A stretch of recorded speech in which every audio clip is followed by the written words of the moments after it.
Happy Sunday, everybody. It's Brandon Doherty, Delaware Weather Guy, and this is my podcast for the week, Sunday with DWG. And it's a little late this Sunday, but nonetheless, here I am.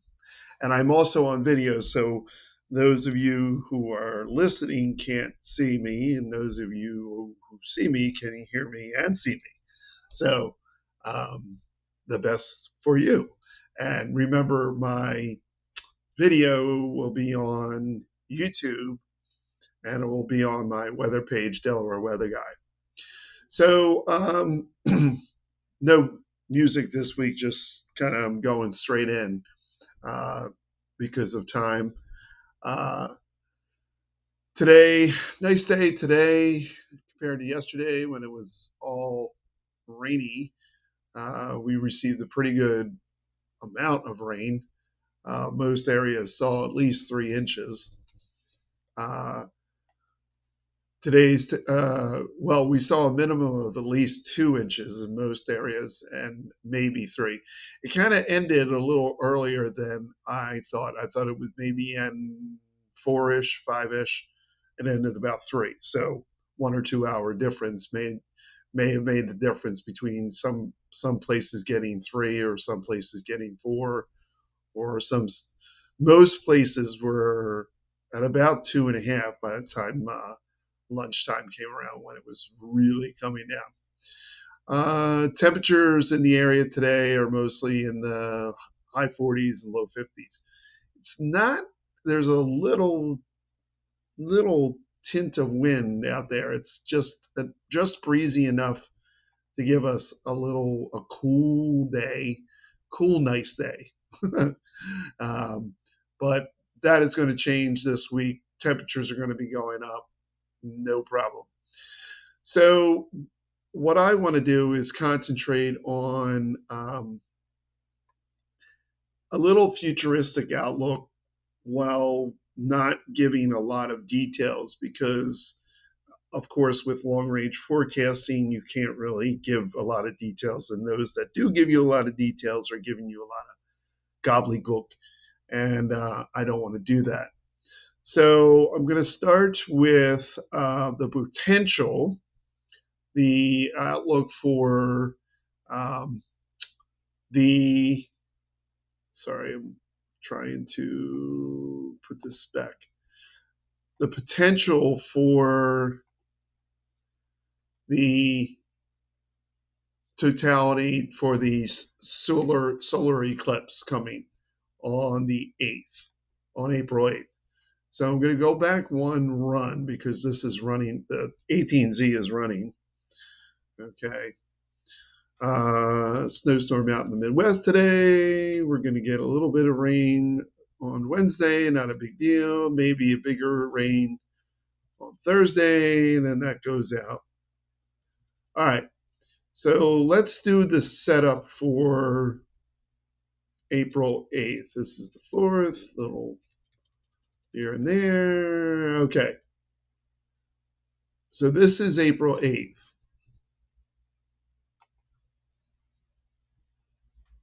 Not exactly a bad look.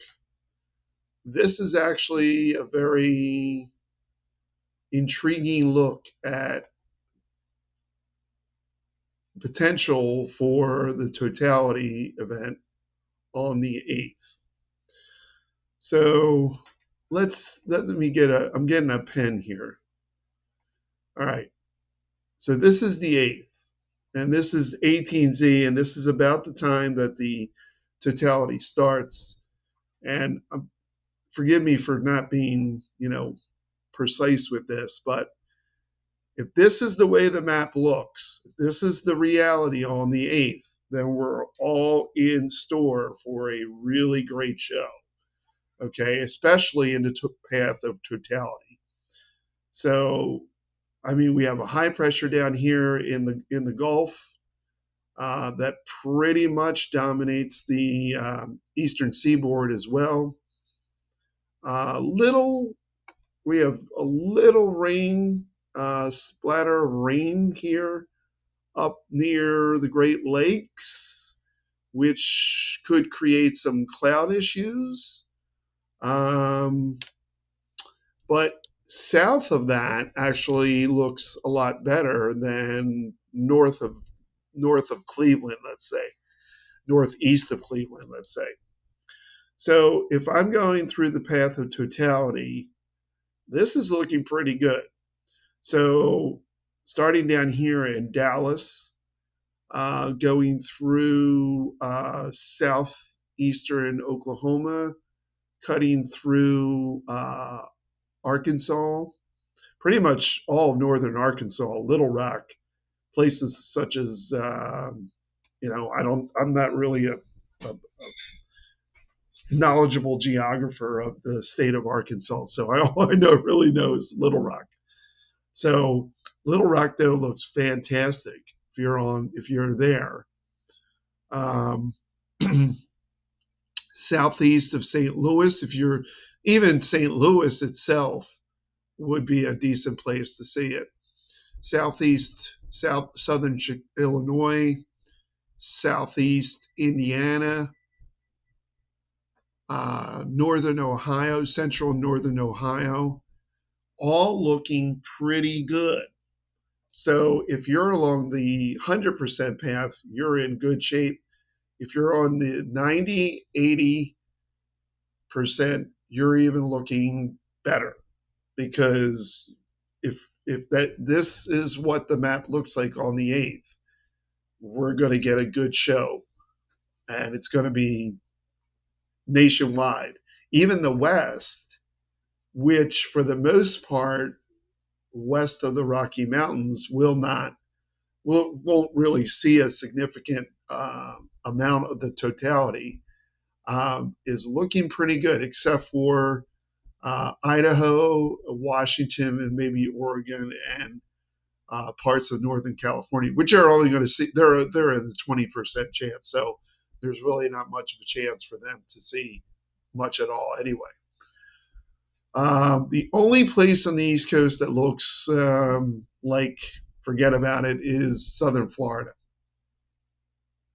which they were only in the 20% totality area anyway. So it's looking pretty good for most areas in between. So cross your fingers, hope that that's what it looks like on the 8th, and there's not much going on. So let's all cross the fingers and hope things work out.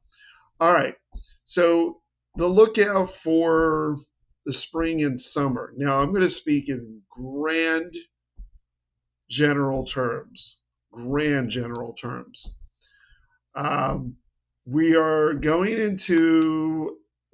transitioning from a El Nino to a La Nina.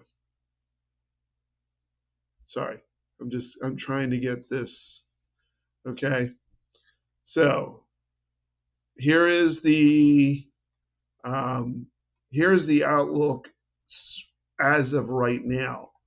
So if I go back from Ecuador and I go out to the international date line, you can see that the waters are getting a lot cooler, especially in the 3-4 area, and they're getting cooler in near the coast of northern South America, near Ecuador and Peru. So that looks like it's well underway. Let's see here. Sorry. This is the ENSO website, and pretty much the way I've written it down, there's an 80% neutral chance between, I don't know what's going on. April, May, and June, 80% neutral, transitioning from an El Nino to a La Nina. May, June, and July, that goes down to 60%. Go into June, July, and August, and we're talking it's a 60% chance. But now we're into late summer, midsummer, late summer, and now we're at a 70 to 80% transition chance over to a La Nina. That is going to have significant impacts in terms of the hurricane season. This is the Climate Prediction Center. The most recent, and I'm reading from the website. The most recent IR plume indicates a transition to end zone neutral during spring 2024, with the La Nina potentially developing during summer 2024. While different types of models suggest La Nina will develop, the forecast team favors the dynamical model guidance, which is slightly more accurate for accurate forecasts made at this time of the year and this far in advance. In summary, a transition from El Nino to ENSO neutral is likely by April through June, 83% chance, with the odds of La Nina developing by June through August 2024, 62% chance.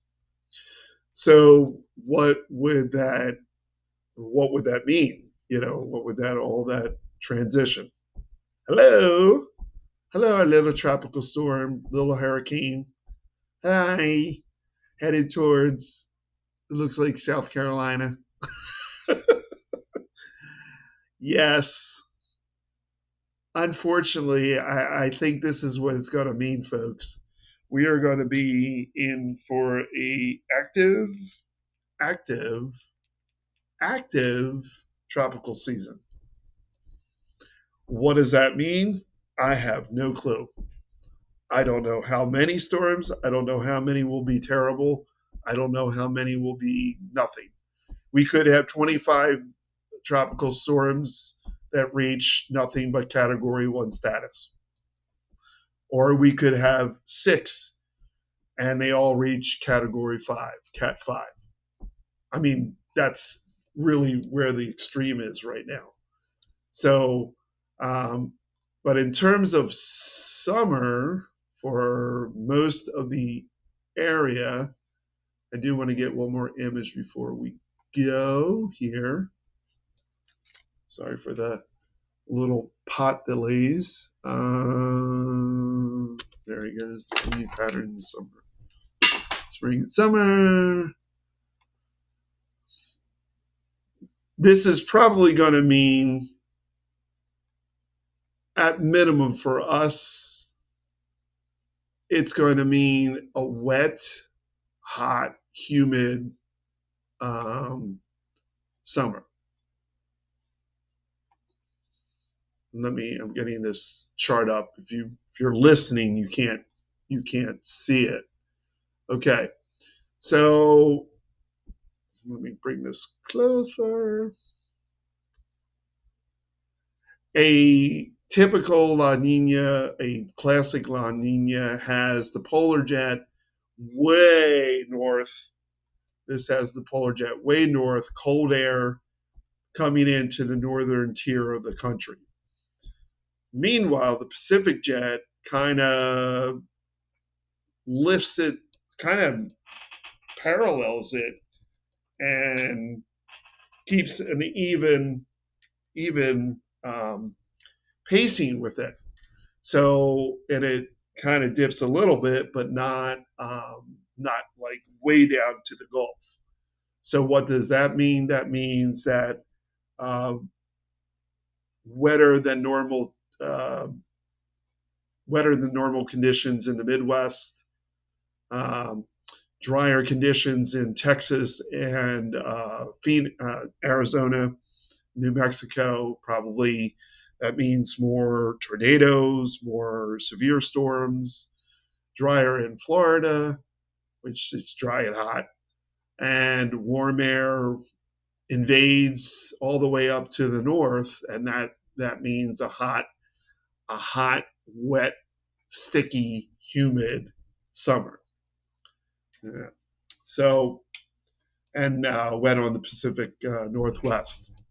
And then pretty much in between there, from the Rockies, California, into the Great Lakes areas, kind of a neutral, depending on how the jets move. So in reality, folks, this means that I'm anticipating. Actually, I'm anticipating a cooler summer.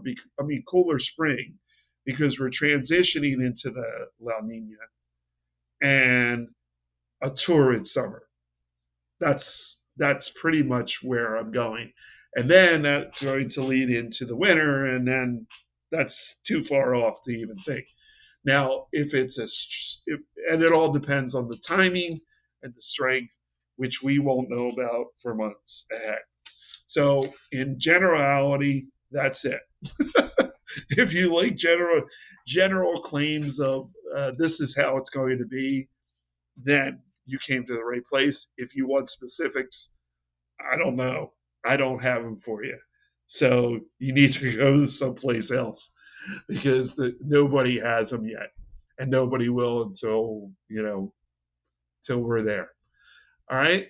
So that's it for me. Have a great Sunday. This is Brandon Doherty, Delaware Weather Guy. Join me next week for another episode of Sunday with DWG.